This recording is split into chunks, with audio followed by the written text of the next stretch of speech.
네, 안녕하세요. 알테오젠이 지금 키투르다 소송 관련해서 오늘 하락을 좀 크게 하고 있습니다. 그리고 알테오젠뿐만이 아니라 그 외의 바이오 종목들 오늘 코스닥까지도 엄청나게 끌고 내렸거든요. 자, 보시면 바이오 섹터가 주는 영향력이 이 정도입니다. 코스닥이 순식간에 붕괴를 해버리는 이런 모습. 더불어서 ABL 바이오 같은 경우도 뭐 엄청 큰 폭락은 아닌데 이것도 키투르다 관련된 회사라고 볼 수 있거든요. 그래서 이 바이오 대장주인 알테오젠이 하락하니까 대부분의 바이오 종목들도 같이 멱살 잡혀서 끌려내리는 이런 모습 볼 수가 있어요. 자, 이 부분에 대해서 어떻게 해석을 해야 되는지 이야기해 볼게요. 이게 우연인지 뭔지 모르겠는데 저번에 펩트론 같은 경우도 어떤 게 문제였냐면 매출 지연이 문제였어요. 내용은 다르지만 어쨌든 본질적으로는 매출이 지연될 것이다. 펩트론도 당장 돈을 벌어야 되는 회사인데 이게 지연이 된다는 거야. 그럼 지연되는 가운데 또 자금이 모자르면 또 유증을 하거나 그럴 수도 있겠죠. 가능성이죠. 꼭 그런다는 게 아니라 마찬가지예요. 그런데 이런 맥락이 마찬가지라는 거죠. 알테오젠 같은 경우도 저작권 소송 때문에 판매가 지연이 된다고 하면 독일 시장에서 말이죠. 그렇다면 이것이 독일을 넘어서 유럽 전역에 판매가 지연이 될 수도 있다. 이런 차질이 생길 것을 예상해서 주가가 크게 폭락한다고 볼 수가 있습니다. 그러니까 이런 건 제약회사들의 능력 밖이라고 볼 수가 있겠죠. 글쎄요, 로비를 해야 되는지 뭘 어떻게 해야 되는지 결국은 판매가 될 거라고 보고 있는데 소송이라는 게 여러분도 아시겠지만 좀 길어지잖아요. 그렇죠? 그래서 가처분 소송을 지금 받은 상태라서 이런 상황 가운데서는 판매를 할 수가 없단 말이죠. 그래서 이 부분에 있어서 항소하고 또 증거 자료를 제출하고 이런 기관들이 또 늘어질 것이다. 그러니까 마찬가지로 매출이 지연될 것이다. 이런 악재가 생겼다고 볼 수가 있습니다. 그렇다면 펩트론은 지금 어떻게 됐을까? 펩트론은 제가 말했던 중요한 지지선 있잖아요. 여기를 결국은 이탈한 모습을 볼 수가 있습니다. 그러니까 주가가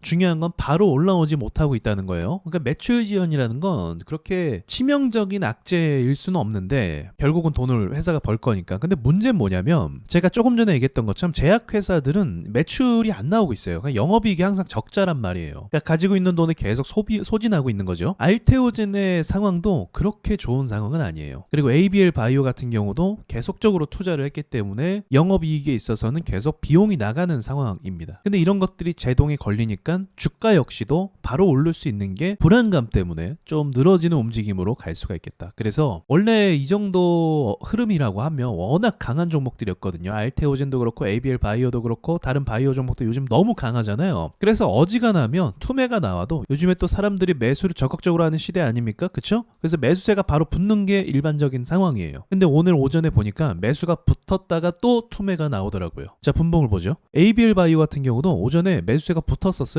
그쵸? 그러다가 또 투매가 나오는 거예요. 그러니까 무슨 말이냐, 일단 떨어질 때는 사람들이 매수를 합니다. 야, 이거 그래도 싸진 거 아니야? 하면서 매수가 들어가요. 그러다가 상황을 보니까 이게 매출이 지연될 만한 조금 부담되는 악재라는 거예요. 그렇게 되면 추가적으로 또 매도를 하게 됩니다. 아직 시장이 끝난 것이 아니라서 결론을 지을 수는 없지만 투심이 워낙 강해서 꼬리를 말 수도 있다고 봐요. 하지만 이전의 차트 움직임들에 있어서는 좀 부정적인 움직임이 있었다라고 볼 수 있는 거죠. 그렇다고 해서 제가 바이오가 끝났다라고 보진 않거든요. 바이오는 여전히 강하고 좋다라고 생각을 하는데 이게 늘어진 움직임으로 가서 이런 식으로 하락을 하게 되면 이제 올라가는 데 있어서 시간이 더 많이 걸리겠죠. 제가 봤을 때 ABL 바이오는 지금 올라가는 타이밍이었어요. 오늘 오전에도 수급이 들어왔었어요. 자, 보시면 오늘 오전에 초강력한 수급이 들어왔습니다. 거래대금이 분당 100억에서 200억 사이로 터졌어요. 엄청나죠? 그러니까 오늘 뭔가 세력들이 작정하고 보낼 생각이었던 거예요. 자, 그러다가 예상치도 못한 악재가 지금 이렇게 터져 버린 거죠. 주식 투자하시면 이런 법적 분쟁 때문에 주가가 악영향을 받는 경우가 많이 있어요. 주식뿐만이 아니라 코인도 그랬죠. 리플 같은 경우도 그랬죠.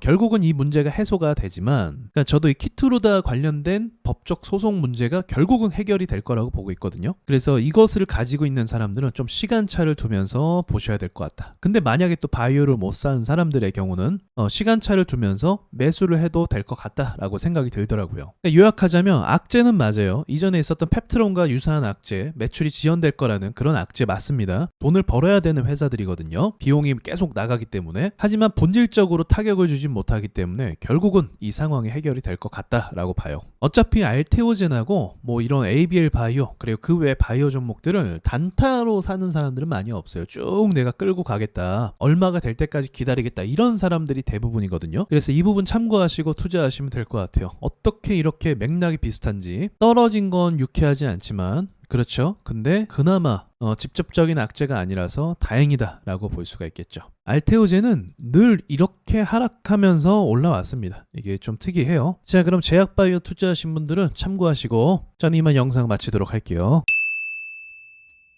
자, 여러분 주식을 잘 하려면 습관을 고치셔야 됩니다. 근데 이 습관은 그냥 고칠 수 있는 게 아니에요. 누군가 옆에서 봐주고 컨트롤해주고 또 때로는 잔소리를 좀 해야 되는 거죠. 한 달 동안 텔레그램 방에서 이 시장 흐름에 대한 메커니즘을 배우고 그리고 실제로 어떤 종목을 우리가 쫓아가야 되는지 어떤 걸 매수 대상으로 삼아야 되는지 대장주 추격반 교육을 진행을 합니다. 이미 진행을 하고 있었고 그리고 지금 참여하신 분들도 굉장히 잘 따라오시고 이 11월 달에 이번에 좋지 않았잖아요. 근데 11월 달에도 수익을 내신 분들 꽤 많이 보이더라고요. 사실 주식은 모르면 배우는 게 맞죠. 혼자서 이리 치이고 저리 치이고 하면서 긴 시간을 돌아가는 것보다 배우고 집중해서 학습하고 그리고 결과를 내는 게 맞는 거죠.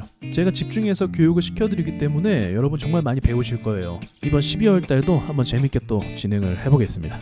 자, 관심 있는 분들은 댓글을 참고하셔서 와준 인사이트에서 신청을 해주시면 됩니다. 그럼 교육 때 뵐게요.